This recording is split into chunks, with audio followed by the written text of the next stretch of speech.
Hey everyone, today we're going to be reviewing the Ozark Trail Two-Person Tent. It's a 7-foot by 7-foot dome tent. So let's go ahead and put this thing together and see what it looks like. Now this is a pretty nice tent. You can actually fit a queen size air mattress in here. But a warning, if you do that, make sure that you put the hole where you put the air in right here at the door.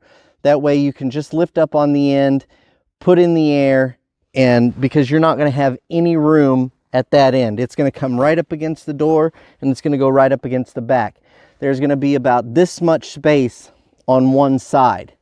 The air mattress is going to take up most of the tent. Now if you're doing sleeping bags, you'll have a little bit more room. This tent would also be great for things like lawn concerts and things because it's not very tall. Obviously you're not going to be standing up in this thing, but you can sit up quite comfortably even if you're sitting on the mattress. As with most tents, this one has the area that you can actually put the electrical cord through here and still keep the tent watertight.